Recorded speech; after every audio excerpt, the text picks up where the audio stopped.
শুভেচ্ছা আমন্ত্রণ দেশ জনপদ লাইভে সঙ্গে আছি আমি লিনি আফরোজ। এবারে বিস্তারিত। ঘূর্ণিঝড় পরবর্তী আবহাওয়া পরিস্থিতি জানাতে ব্রিফ করছে আবহাওয়া অধিদপ্তর, সরাসরি যাচ্ছে সেখানে।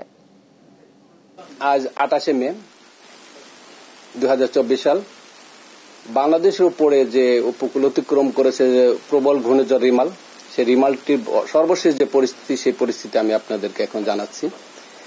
সে ঘূর্ণিঝড়টি বাংলাদেশের ল্যান্ডে ঢুকে সে কিন্তু গতকাল পর্যন্ত ছিল সিলেট এই যশোর অঞ্চলে সে স্থল গভীর নিম্নচাপ ছিল। এর পরবর্তীতে সে উত্তর পূর্ব দিকে অগ্রসর হয়ে আজ সকালে সে সিলেট অঞ্চলে স্থল নিম্নচাপ হিসেবে অবস্থান করছে। এই নিম্নচাপটি ক্রমান্বয়ে উত্তর পূর্ব দিকে অগ্রসর হয়ে বৃষ্টি ঝরিয়ে দুর্বল হয়ে যাচ্ছে। আজ দুপুরের পরে সে বাংলাদেশে অঞ্চল ত্যাগ করে ভারতের আসাম অঞ্চলের দিকে চলে যাবে এবং আস্তে আস্তে বাংলাদেশ থেকে সে গুরুত্বহীন হয়ে যাবে। এর প্রভাবে বঙ্গোপসাগর উত্তাল রয়েছে বিদায় বাংলাদেশের যে উপকূলীয় অঞ্চলগুলো আছে সেখানে ঝড়ো হওয়া অব্যাহত আছে। ফলে চট্টগ্রাম, কক্সবাজার, মংলা এবং পায়রা যে সমুদ্র বন্দরগুলো আছে তাদেরকে আমরা 3 নম্বর স্থানীয় সতর্কতা সংকেত যে জারি করেছি তা অব্যাহত রাখার জন্য নির্দেশ জারি করা হয়েছে। এর পরবর্তীতে উত্তর বঙ্গোপসাগরে মাছ ধরার নৌকা এবং ট্রলারকে পরবর্তী নির্দেশ না দেওয়া পর্যন্ত উপকূলের কাছাকাছি থেকে সাবধানে চলাচল করতে বলা হয়েছে। এই ছিল আমাদের সর্বশেষ যে ঘূর্ণিঝড় রিমাল, তার পরিস্থিতি কি অবস্থায় আছে সে আমি আপনাদেরকে জানালাম। ঘূর্ণিঝড়ের প্রভাবে আমরা দেখেছি যে 2 দিনের মতো কিন্তু টানা বৃষ্টি হলো, আজকে বৃষ্টি কমেছে। এই ঘূর্ণিঝড়ের প্রভাব বা সামনের কয়েকদিন আসলে আবহাওয়া পরিস্থিতিটা যদি একটু বলেন, পূর্বাভাসটা কি আছে? ধন্যবাদ। গত 24 ঘন্টায় আমরা কিন্তু প্রচুর বৃষ্টিপাত পেয়েছি। আমরা আগেই বলেছিলাম সারা বাংলাদেশে এর প্রভাবে বৃষ্টিপাত হবে এবং প্রচুর বৃষ্টিপাত হবে। সে অনুযায়ী কিন্তু আমরা গত 24 ঘন্টায় বাংলাদেশে ঢাকাতে 224 মিলিমিটার বৃষ্টিপাত রেকর্ড করেছি। চাঁদপুরে সর্বোচ্চ বৃষ্টিপাত আমরা রেকর্ড করেছি 257 মিলিমিটার এবং চট্টগ্রামে 249 মিলিমিটার বৃষ্টিপাত রেকর্ড করা হয়েছে। অর্থাৎ বাংলাদেশের প্রত্যেকটি বিভাগে প্রচুর বৃষ্টিপাত আমাদের রেকর্ড করা হয়েছে। আর এই ঘূর্ণিঝড় এখন যদিও নাই, সে একটি নিম্নচাপে পরিণত হয়ে গেছে এবং আস্তে আস্তে দুর্বল হয়ে যাবে। এর প্রভাবে কিন্তু বৃষ্টিপাতের প্রবণতা আস্তে আস্তে বাংলাদেশ থেকে কমে যাবে। অর্থাৎ বাংলাদেশের যে উত্তর এবং পশ্চিমের যে অঞ্চলগুলো আজই ওইসব অঞ্চল থেকে বৃষ্টিপাত একেবারেই শেষ হয়ে যাবে এবং পরবর্তীতে আজ এবং আগামীকাল সিলেট এবং ময়মনসিংহ অঞ্চল, সেই সাথে কুমিল্লা অঞ্চল সহ বৃষ্টিপাতের প্রবণতা কিছুটা থাকবে, তবে পরিমাণ খুবই কম থাকবে। উত্তরাঞ্চলে কি কাঙ্ক্ষিত বৃষ্টি হয়েছে উত্তর পশ্চিম অঞ্চলে? হ্যাঁ, বিশেষ করে রংপুর বিভাগে বৃষ্টির পরিমাণ একটু কম ছিল। তাছাড়া কিন্তু বাংলাদেশের অন্য যে বিভাগগুলো ছিল প্রত্যেকটি বিভাগে কিন্তু আমরা প্রচুর বৃষ্টিপাত রেকর্ড করেছি। উপকূলীয় জেলার মধ্যে কোথায় সবচেয়ে বেশি বৃষ্টি হচ্ছে? যেমন চাঁদপুরে আমরা বৃষ্টিপাত যে রেকর্ড করেছি 257 মিলিমিটার বৃষ্টিপাত রেকর্ড করা হয়েছে। চট্টগ্রামে 249 মিলিমিটার বৃষ্টিপাত রেকর্ড করা হয়েছে। সেই সাথে 200-র উপরে আমরা আরো বৃষ্টিপাত রেকর্ড করেছি। যেমন মাদারীপুরে আমরা 208 মিলিমিটার বৃষ্টিপাত রেকর্ড করেছি। সেই সাথে 249 সিলেটে 249 মিলিমিটার বৃষ্টিপাত রেকর্ড করা হয়েছে। শ্রীমঙ্গলে 217 মিলিমিটার বৃষ্টিপাত রেকর্ড করা হয়েছে। সেই সাথে 162 মিলিমিটার বৃষ্টিপাত রেকর্ড করেছে কুতুবদিয়াতে। 125 মিলিমিটার বৃষ্টিপাত রেকর্ড করেছে খুলনাতে। মংলাতে 137 মিলিমিটার বৃষ্টিপাত রেকর্ড করা হয়েছে। 147 মিলিমিটার বৃষ্টিপাত রেকর্ড করা হয়েছে বরিশালে। সেই সাথে পটুয়াখালীতে 145 মিলিমিটার বৃষ্টিপাত রেকর্ড করা হয়েছে। অর্থাৎ ঢাকাতে 224 মিলিমিটার বৃষ্টিপাত রেকর্ড করেছি গত 24 ঘন্টায়। দর্শক, ঘূর্ণিঝড় পরবর্তী আবহাওয়া পরিস্থিতি জানাতে ব্রিফ করছিলেন আবহাওয়া অধিদপ্তর, আমরা সরাসরি যুক্ত ছিলাম সেখানে। ঘূর্ণিঝড় রিমালের আঘাতে ব্যাপক ক্ষয়ক্ষতি হয়েছে উপকূলীয় এলাকায়।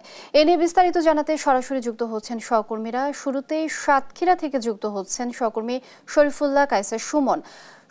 ঘূর্ণিঝড় রিমালের তো ভয়াবহ অবস্থা আমরা জেনেছি এর মধ্যেই এবং আমরা দেখেছিও সংবাদের মাধ্যমে। তো সেক্ষেত্রে আপনি আমাদের জানাবেন ক্ষয়ক্ষতির চিত্র এখন কি অবস্থা? লিনিয়া, আপনি যেমনটি বলছিলেন, আমি এইখানেই কিন্তু আপনাকে জানানোর দরকার যে এখানেই কিন্তু আমরা দেখিয়েছিলাম এই বাঁধ কিন্তু অত্যন্ত ভঙ্গুর একটি বাঁধ। এই যে প্রমত্তা খোলপেটুয়ার তীরে এই যে বাঁধটি, এই বাঁধটি আপনি দেখতে পাচ্ছেন যে কোনো রকমে কিন্তু একটি ত্রিপল কাপড় দিয়ে কিন্তু টিকিয়ে রাখা, এটি আসলে ভেঙে যায়নি। তার কারণটি হচ্ছে যে ঝড় এবং যে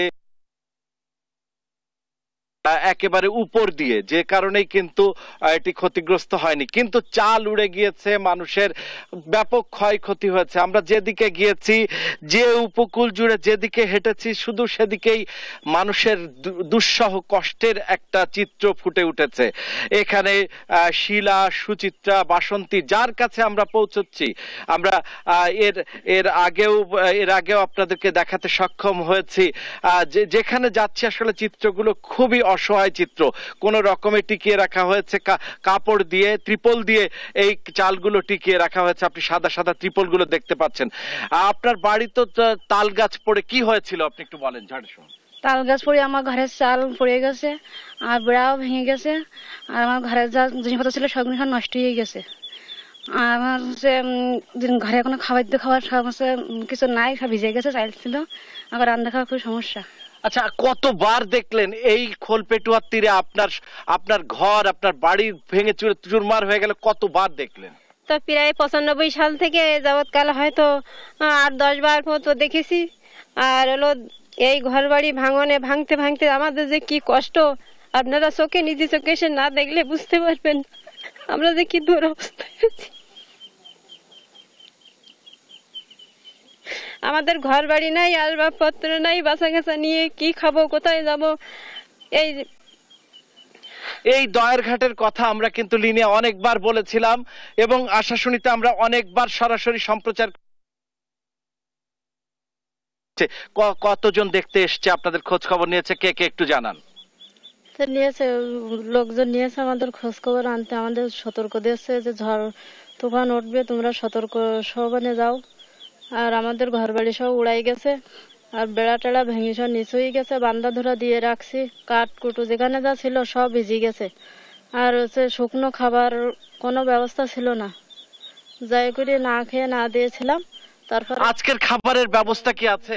আজকের খাবারের ব্যবস্থা নেই, ব্যবস্থা করতে হবে, তারপরে আমরা খেতে পারবো। বাচ্চা আমরা শুনছিলেন লিনিয়া, আপনার এই উপকূল জুড়ে আমরা আসলে শ্যামনগর থেকে আসা শুনি, আমরা গ্রামকে গ্রাম যেখানে যাচ্ছি, চিত্রটি কিন্তু আসলে এই শিলা, বাসন্তী, সুচিত্রাদের মতো পুরো চিত্রটি কিন্তু একই চিত্র। যেখানে যাচ্ছি মানুষ, কারো দেয়াল উড়ে গিয়েছে, কারো চাল উড়ে গিয়েছে, কারো আসবাবপত্র ভাসিয়ে দিয়ে গিয়েছে।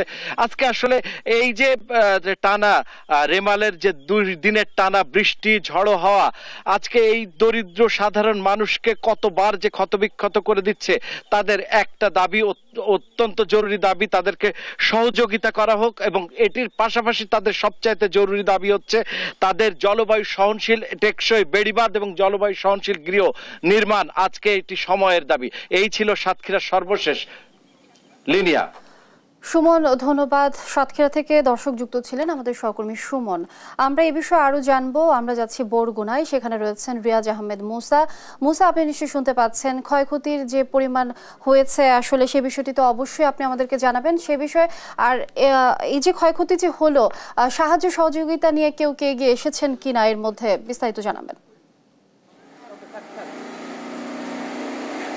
অসংখ্য ধন্যবাদ। এই যে রিমেলের যে তাণ্ডব, সেটি কিন্তু পুরো উপকূল জুড়ে ক্ষত বইছে, এবং আমি যদি দেখানোর চেষ্টা করি, পুরো উপকূলের বিভিন্ন রাস্তায় কিন্তু গাছ পড়ে আছে। সেখানে কিন্তু আনসার সদস্য থেকে শুরু করে ফায়ার সার্ভিসের সদস্যরা কিন্তু কাজ করে যাচ্ছে, এবং এই রাস্তা ক্লিয়ার করার জন্য আমরা এখন উপজেলা আনসার অফিসারের সাথে কথা বলার চেষ্টা করবো কি ধরনের ক্ষয়ক্ষতি হয়েছে, আপনারা কি ধরনের সাহায্য সহযোগিতা করছেন।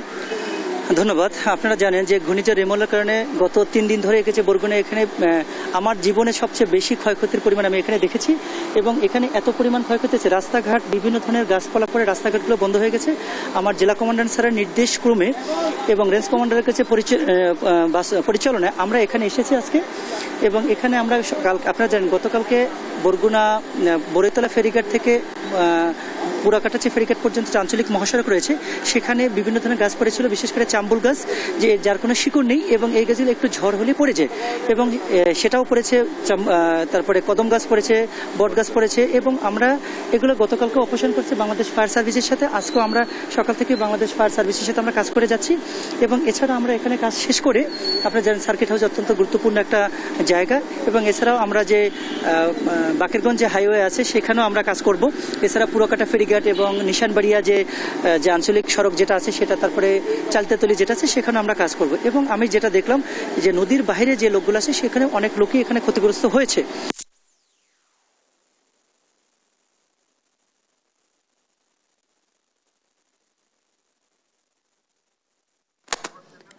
মুসা, ধন্যবাদ আপনাকে। দর্শক, বরগুনা থেকে যুক্ত ছিলেন সহকর্মী মুসা। এবার আমরা পটুয়াখালী যুক্ত হব। পটুয়াখালীতে আছেন সহকর্মী সাইদ ইব্রাহিম। ইব্রাহিম, আপনি জানাবেন এখনকার কি পরিস্থিতি দেখছেন? ধন্যবাদ আপনাকে। টানা 18 ঘন্টা তাণ্ডব চালিয়ে লন্ডভন্ড করে দিয়ে গেছে ঘূর্ণিঝড় রিমাল। আমি যদি আপনাকে একটু দেখাই তাহলে দেখবেন পটুয়াখালী শহরে আসলে যে অবস্থাটি করে দিয়ে গেছে ঘূর্ণিঝড় রিমাল তারই একটা অংশ আপনাকে দেখাচ্ছি। এটা হলো পটুয়াখালী ডিসি কোর্ট এরিয়া। এই এরিয়ার যে কটি গাছ ছিল সবগুলোই কিন্তু পরে ডিসি বাংলা ক্ষতিগ্রস্ত হয়েছে। এছাড়া 114.7 কিলোমিটার বেগে তাণ্ডব চালিয়ে লন্ডভন্ড করে দিয়ে গেছে জেলা শহর সহ উপকূলীয় অঞ্চল। যদিও ঘূর্ণিঝড়ের তাণ্ডব এইখানে যা থাকলো, কিন্তু এছাড়া আপনার যে উপকূলীয় অঞ্চলগুলো, চর অঞ্চল, বিশেষ করে রাঙ্গাবালি, খেপুপাড়া, মির্জাগঞ্জ, এই জায়গাগুলোতেও কিন্তু ব্যাপক ক্ষতি হয়েছে। ফসলের মাঠগুলো তলিয়ে গেছে। এদিকে ঘূর্ণিঝড় রিমালের প্রভাবে পটুয়াখালী অতিক্রম করলেও হু করে বেড়েছিল গতকালকে জোয়ারের পানি। অতিরিক্ত জোয়ারের পানি উঠে পটুয়াখালী জেলা শহরে প্রায় 80% এলাকা প্লাবিত হয়ে গিয়েছিল। রাত 11টার দিকে জোয়ারের পানির মাত্রা কমতে শুরু করলো, কিন্তু অতিরিক্ত জোয়ারে প্লাবিত হয়ে গেছে শহরের অন্তত 50% ব্যবসা প্রতিষ্ঠানের বসতঘর, এবং গতকালকে প্রায় নির্ঘুম রাত কাটিয়েছে পরিবারগুলো। এছাড়া সকালেও কিন্তু আপনার বৈরী আবহাওয়া এবং বৃষ্টি ছিল অনেক, এখনো কিন্তু আকাশ মেঘাচ্ছন্ন। একই অবস্থা বিরাজ করছে জেলা উপজেলার নিম্ন অঞ্চলগুলো। অতিরিক্ত জোয়ারের পানি উঠে অবরুদ্ধ রয়েছে উপকূলীয় অঞ্চলের হাজার হাজার মানুষ। অপরদিকে গতকাল থেকে রিমালের তাণ্ডবে জেলা উপজেলাগুলোতে কিন্তু বিদ্যুৎ, মোবাইল এবং ইন্টারনেট সেবা বিচ্ছিন্ন হয়ে পড়েছিল, যে কারণে রোববার রাত 2টা থেকে সোমবার মানে গতকাল সন্ধ্যা 6টা পর্যন্ত সারা দেশের সাথে পটুয়াখালী যোগাযোগ প্রায় বন্ধ ছিল। সোমবার সন্ধ্যার পর থেকে বিদ্যুৎ সেবা চালু হলেও ধীর গতিতে চলছিল মোবাইল এবং ইন্টারনেট সেবা। এছাড়া ঝড়ের তাণ্ডবে বিভিন্ন সড়কে গাছ উপড়ে পড়ে দুর্ভোগের শিকার হচ্ছে জন চলাচল। এছাড়া পটুয়াখালী তেরান ও পুনর্বাসন শাখার কর্মকর্তা সুমন দেবনাথের সাথে আমাকে উনি জানিয়েছেন, প্রাথমিক তথ্যের যে বর্ণনা দিয়েছেন তাতে জেলার 9105টি পুকুর, 765টি মাছের ঘের এবং 120টি কাঁকড়া ঘের প্লাবিত হয়ে ভেসে গেছে। এছাড়া 13 কোটি 33 লাখ টাকার কাঁচা পাকা বসত ঘরের ক্ষতি হয়েছে। সব মিলিয়ে জেলা রক্ষায় ক্ষয়ক্ষতির পরিমাণ 28 কোটি 69 লক্ষ টাকার বলে জানিয়েছেন। এছাড়া আমি কথা বলেছি পানি উন্নয়ন বোর্ডের সাথে, তিনি আমাকে জানিয়েছেন কলাপাড়া 3 কিলোমিটার এবং রাঙাবালি 4 কিলোমিটার এবং মির্জাগঞ্জের 2 কিলোমিটার ভেরিরক্ষা বাঁধের ক্ষতিগ্রস্ত হয়েছে, এবং যা তারা অচিরেই কিন্তু নির্মাণ করার জন্য সেখানে লোক পাঠিয়েছেন। এই ছিল ঘূর্ণিঝড়ের ক্ষয়ক্ষতি নিয়ে আমার কাছে এখনকার মতো সর্বশেষ। সাইদ, আপনাকে অসংখ্য ধন্যবাদ। দর্শক, এই বিষয়ে আমরা আরো খবর জানাতে খুলনায় যাচ্ছি। খুলনায় আছেন সহকর্মী নুর ইসলাম রকি যুক্ত হচ্ছেন। রকি, আপনি জানাবেন খুলনার পরিস্থিতি এখন কেমন?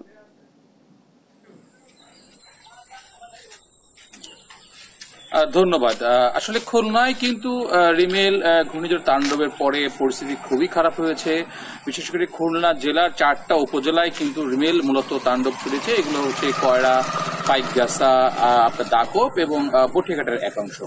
আপনারা দেখতে পাচ্ছেন দর্শক যে এইখানে আমরা যেখানটা দাঁড়িয়ে আছি, এইখানে একটি 100 বছরের পুরাতন বটগাছ, এটি আসলে ঝড়ে পড়ে রাস্তা চলাচল অনুপযোগী হয়ে গিয়েছে। পরবর্তীতে ফায়ার সার্ভিস স্থানীয় লোকজন সেটা পরিষ্কার করেছে। আমরা খবর নিয়ে জানতে পেরেছি যে খুলনার বিভিন্ন জায়গায় প্রায় ৭৬,৯০০ বাড়িঘর টোটাল সম্পূর্ণভাবে ধ্বংস হয়ে গিয়েছে, এবং 4,15,000 মানুষ কিন্তু ক্ষতিগ্রস্ত হয়েছে বলে আমাদেরকে জেলা প্রশাসনের সূত্র জানিয়েছে।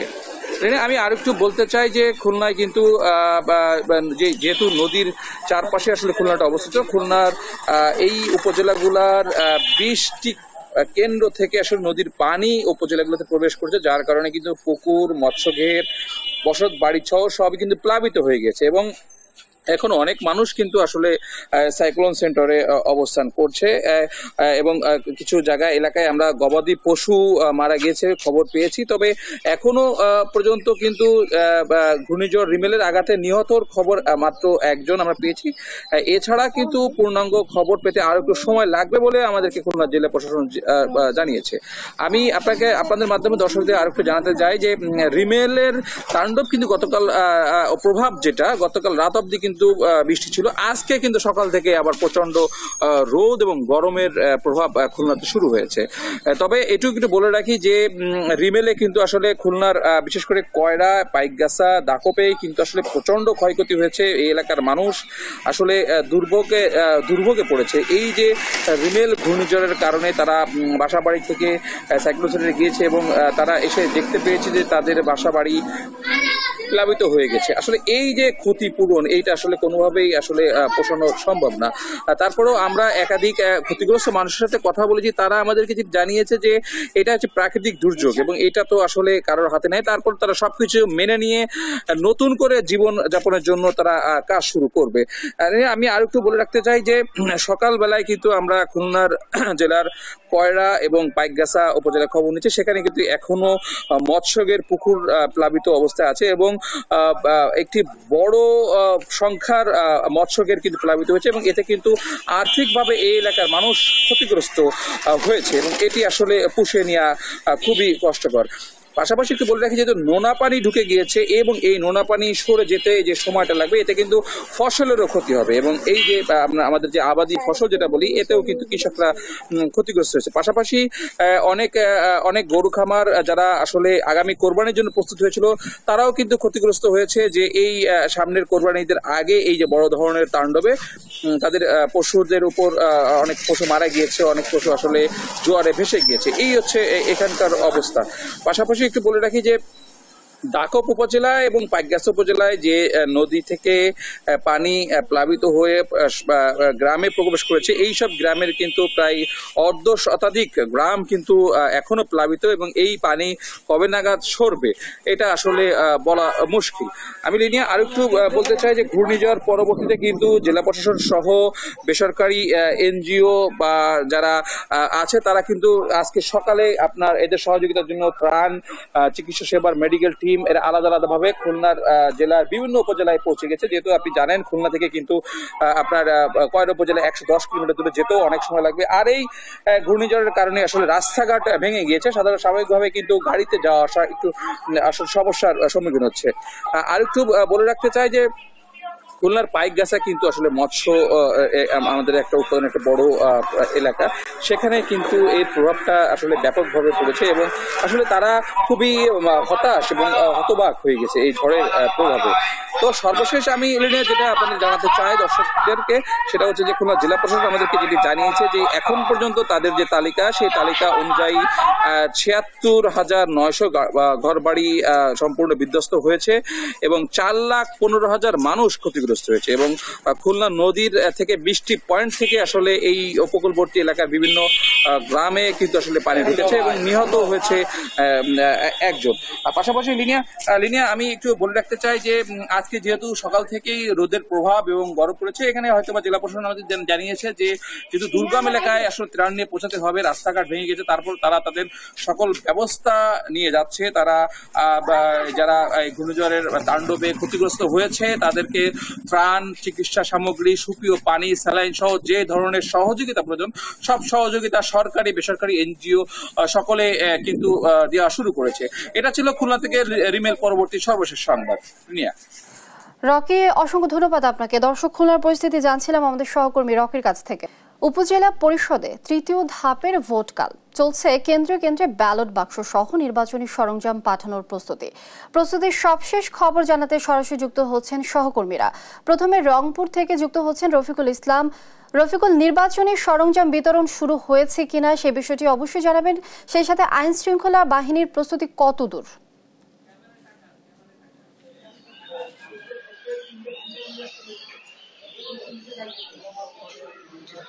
লিলি, আপনাকে ধন্যবাদ। আপনি যেমনটি বলছিলেন যে আগামীকাল তৃতীয় ধাপের উপজেলা পরিষদ নির্বাচন রংপুর বিভাগের যে 8টি জেলা রয়েছে, 8টি জেলার মধ্যে শুধু পঞ্চগড় বাদে বাকি যে 7টি জেলা রয়েছে, সেই 7টি জেলার 13টি উপজেলা নির্বাচন অনুষ্ঠিত হবে। নির্বাচনকে কেন্দ্র করে সব প্রস্তুতি শেষ করেছে নির্বাচন কমিশন এবং সদস্যরা। আমি আপনাদেরকে একটু দেখানোর চেষ্টা করছি যে আজ রংপুর, আমরা এই মুহূর্তে রয়েছে রংপুর সদর উপজেলার আঞ্চলিক নির্বাচন কেন্দ্রে। এইখানে যে নির্বাচনী উপকরণ রয়েছে সেই উপকরণগুলি প্রস্তুত করা হয়েছে। বেলা 1টার নাগাদ এই সব উপকরণ বিতরণ করা হবে।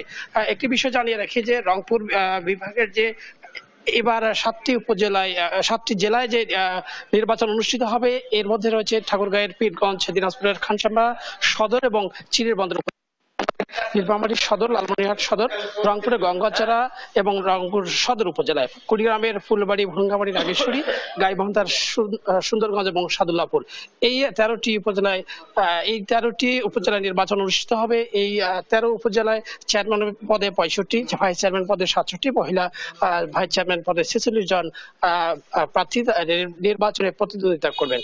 একটি বিষয় জানিয়ে রাখি যে এই 13 উপজেলায় এবার 1324টি কেন্দ্রে ভোট গ্রহণ অনুষ্ঠিত হবে।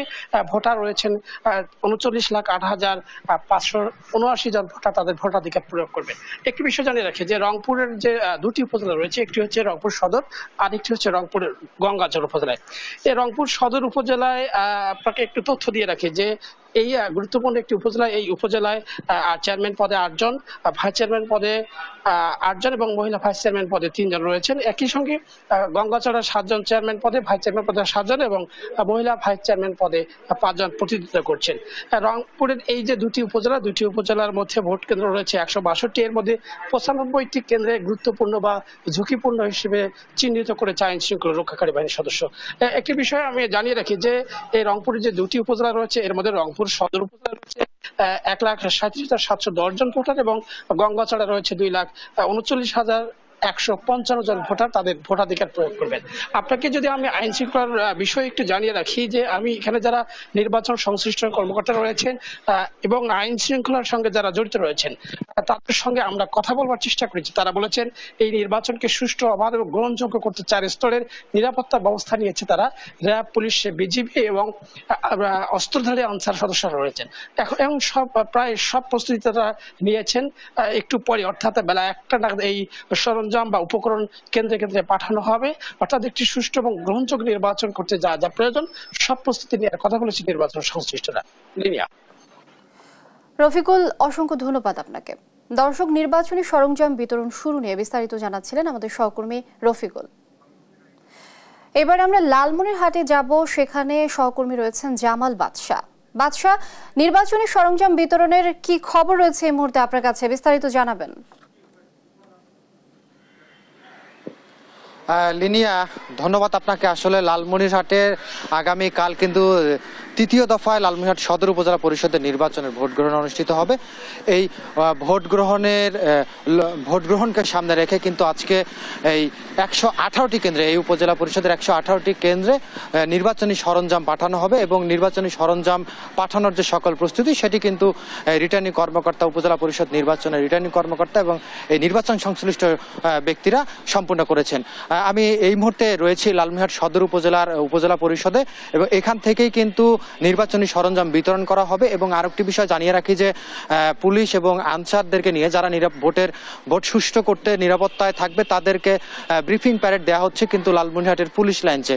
লালমনিরহাটে এর আগেও দ্বিতীয় দফায় এবং প্রথম দফায় 4টি উপজেলায় ভোট অনুষ্ঠিত হয়েছে এবং সেই উপজেলাগুলোতে কোনো ধরনের বিশৃঙ্খলা ঘটনা ছাড়াই কিন্তু শান্তিপূর্ণভাবে নির্বাচন সম্পন্ন হয়েছে। আসলে এই উপজেলায় 2,89,606 জন ভোটার তারা তাদের ভোটাধিকার আগামীকাল প্রয়োগ করবে। তাদের সাথে আমাদের কথা হয়েছে, অনেকের সাথে অনেক ভোটার আমাদেরকে যেটি জানিয়েছেন যে এই জেলার যে বাকি 4 উপজেলায় নির্বাচন অনুষ্ঠিত হয়েছে সেই পরিবেশটি যেন লালমনিরহাট সদর উপজেলা পরিষদ নির্বাচনেও অব্যাহত থাকে। এবং আরও একটি বিষয়, কিন্তু প্রার্থীরা গতকাল মধ্যরাতে কিন্তু তাদের প্রচারণা শেষ করেছে, তবে ভোটার এবং কিছু সচেতন মহলের লোকজনের একটি শঙ্কা রয়েছে ভোটার উপস্থিতি নিয়ে। ভোটার কিন্তু গত দ্বিতীয় ধাপের উপজেলা পরিষদ নির্বাচনে লালমনিরহাটের কালীগঞ্জ উপজেলায় মাত্র 21% ভোটার উপস্থিতি হয়েছে এবং আদিতমারিতে তার থেকে কিছুটা বেশি ভোটার তাদের ভোটাধিকার প্রয়োগ করেছে। আসলে লালমনিরহাট সদর উপজেলায় কিন্তু আদিতমারি এবং কালীগঞ্জের তুলনায় ভোটার উপস্থিতি আরও কম হতে পারে বলেও শঙ্কা রয়েছে। ভোট সুষ্ঠু করতে লালমনিরহাটের উপজেলা পরিষদ নির্বাচনের রিটার্নিং কর্মকর্তা এবং সহকারী রিটার্নিং কর্মকর্তারা আমাদেরকে জানিয়েছেন সকল প্রকার নিরাপত্তার চার স্তরের নিরাপত্তা তারা রেখেছেন যাতে মানুষ শান্তিপূর্ণভাবে ভোট দিতে পারে। আসলে এই উপজেলায় 2 জন চেয়ারম্যান প্রার্থী প্রতিদ্বন্দ্বিতা করছেন, 6 জন ভাইস চেয়ারম্যান প্রার্থী প্রতিদ্বন্দ্বিতা করছেন। তবে পুরুষ ভাইস চেয়ারম্যান প্রার্থী থাকলেও মহিলা ভাইস চেয়ারম্যান প্রার্থী কিন্তু এই উপজেলায় নির্বাচন অনুষ্ঠিত হবে না, কারণ 2 জন প্রার্থী ছিলেন এবং একজন মনোনয়ন প্রত্যাহার করেছেন, যার কারণে লতিফা বেগম লাকি নামের এক মহিলা ভাইস চেয়ারম্যান কিন্তু বিনা প্রতিদ্বন্দ্বিতায় জয়লাভ করেছেন। আগামীকাল সকাল 8টা থেকে ভোট গ্রহণ শুরু হবে, যা চলবে বিকাল 4টা পর্যন্ত এবং 118টি কেন্দ্রে 2,89,606 জন ভোটার তাদের ভোটাধিকার প্রয়োগ করবে। এই ছিল লালমনিরহাট থেকে সরঞ্জাম বিতরণ এবং ভোটের সব মিলিয়ে সর্বশেষ পরিস্থিতি। ফিরোজা স্টুডিওতে লিনিয়া। বাদশা, অসংখ্য ধন্যবাদ আপনাকে। দর্শক, নির্বাচনী সরঞ্জাম বিতরণের খবরাখবর জানছিলাম সহকর্মী বাদশার কাছ থেকে। তৃতীয় ধাপের উপজেলা পরিষদের আরও খবর জানাতে জামালপুর থেকে সরাসরি যুক্ত হচ্ছেন সহকর্মী মেহেদি হাসান। মেহেদি, ব্যালট বাক্স সহ সরঞ্জাম বিতরণ শুরু হয়েছে কিনা এ বিষয়ে বিস্তারিত জানাবেন।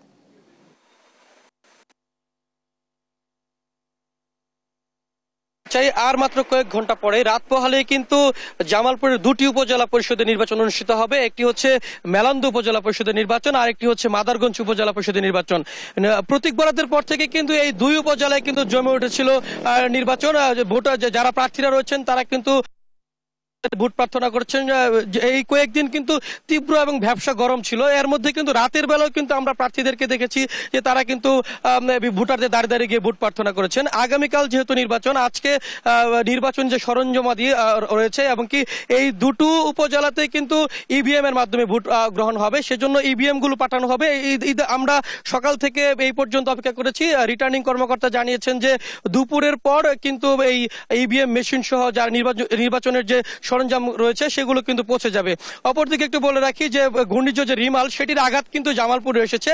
গত 2 দিন যাবৎ জামালপুরে কোনো বিদ্যুৎ নেই কোনো উপজেলাতেই। শহরের 2-1টি জায়গায় আসলেও কিন্তু বিদ্যুৎহীন রয়েছে এই 2টি উপজেলাতে, যে উপজেলাগুলোতে নির্বাচন অনুষ্ঠিত হবে। এছাড়াও গতকাল সারাদিন বৃষ্টি ছিল, রাতেও বৃষ্টি ছিল। আজকে সকাল থেকে কিন্তু থেমে থেমে বেশ কিছু জায়গায় বৃষ্টি হয়েছে।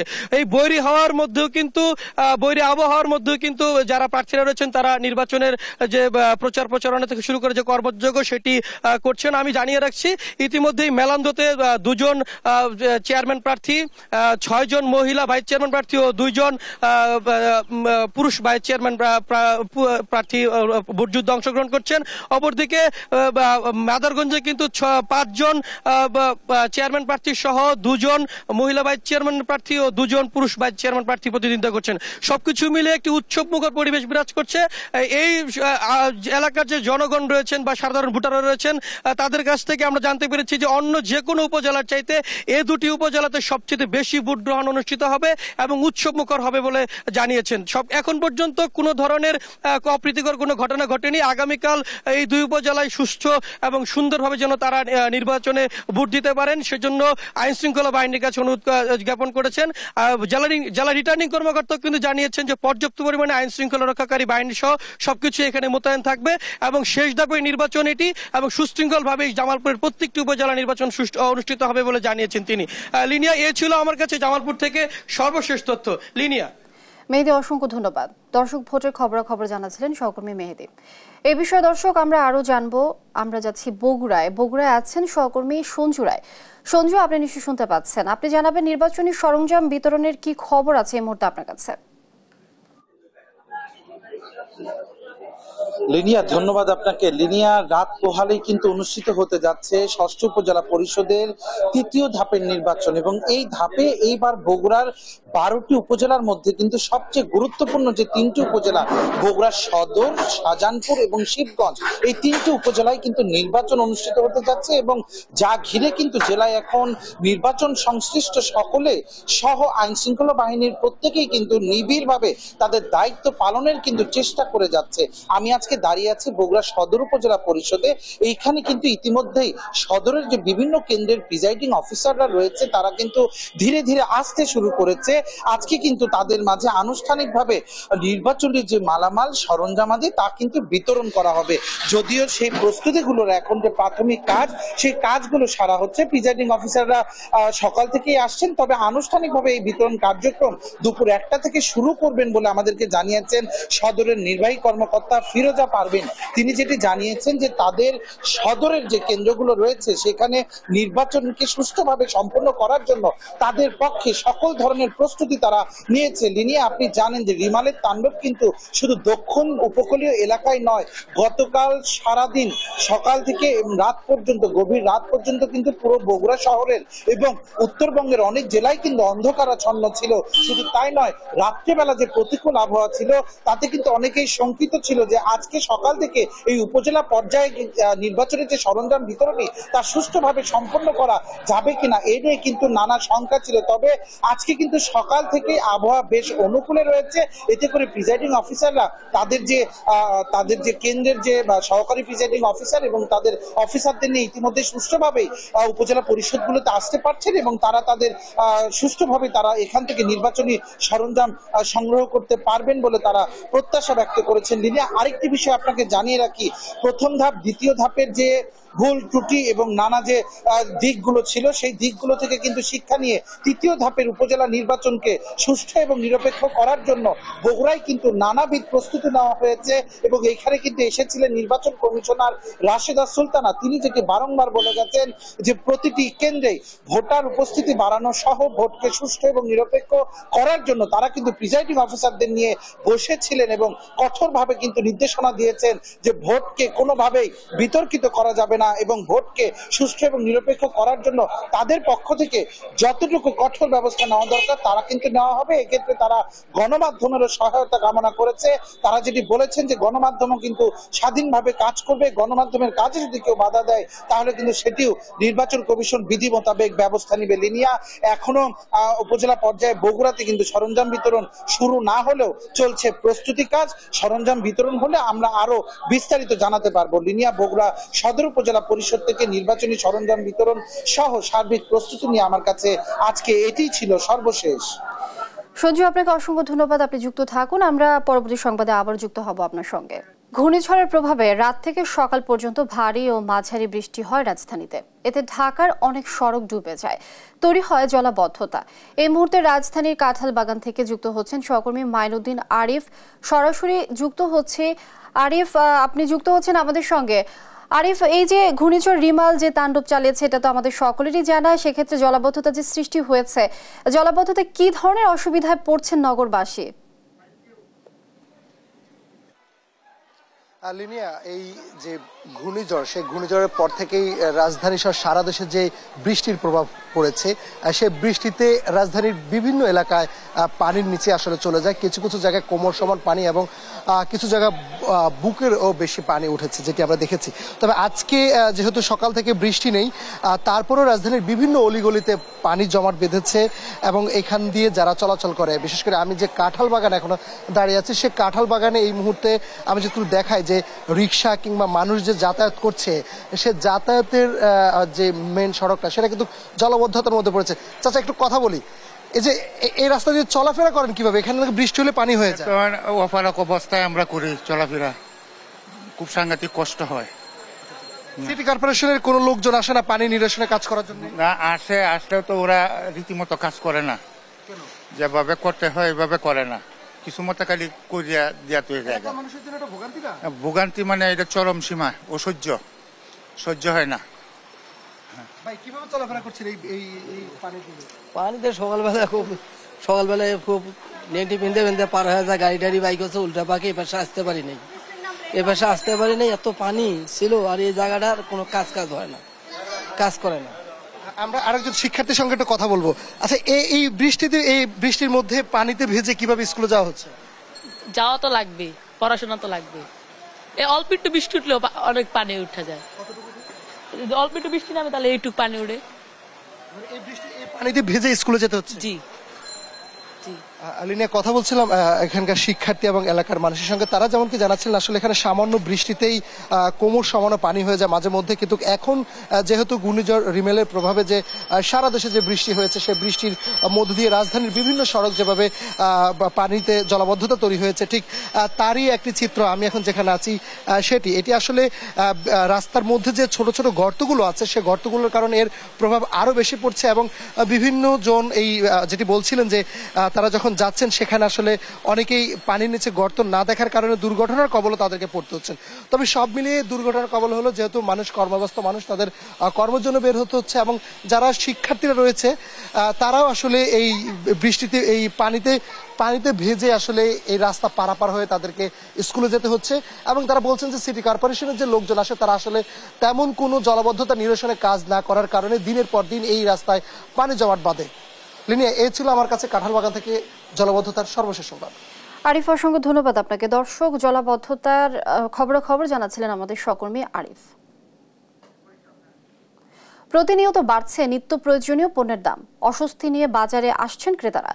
এ নিয়ে বিস্তারিত জানাতে বরিশাল থেকে সরাসরি যুক্ত হচ্ছেন সহকর্মী শফিক মুন্সি। শফিক, আপনি আমাদের জানাবেন আজকের বাজারে সবজি ও মাছ মাংসের দর কেমন দেখছেন, আর বাজারে এসে ক্রেতারা আসলে কি বলছেন?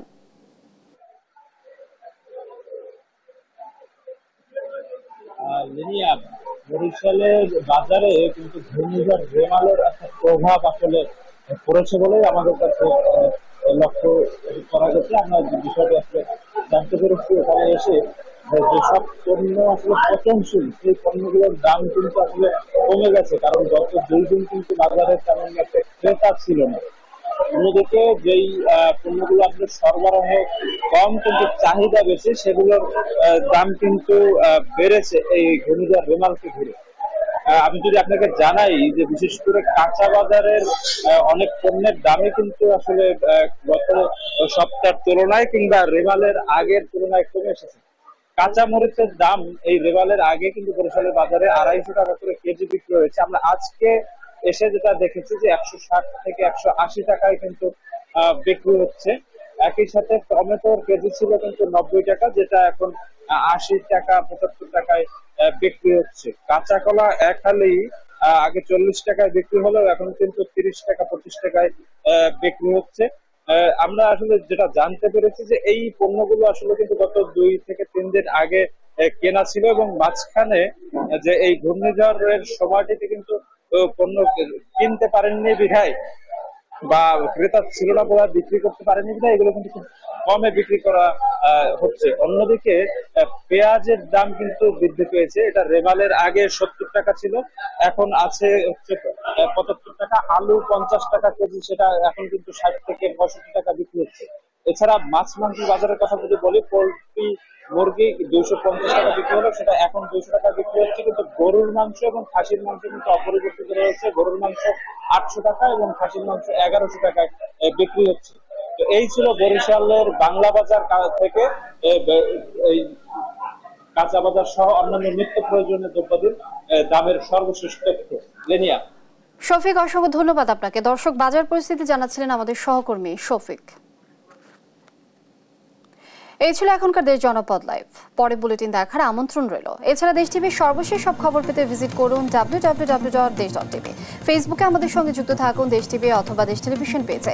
এছাড়াও সর্বশেষ সব ভিডিও পেতে ইউটিউবে আমাদের হ্যান্ডেল @দেশ টেলিভিশন অথবা @দেশ টিভি নিউজ লিখে সার্চ করুন। ধন্যবাদ সবাইকে।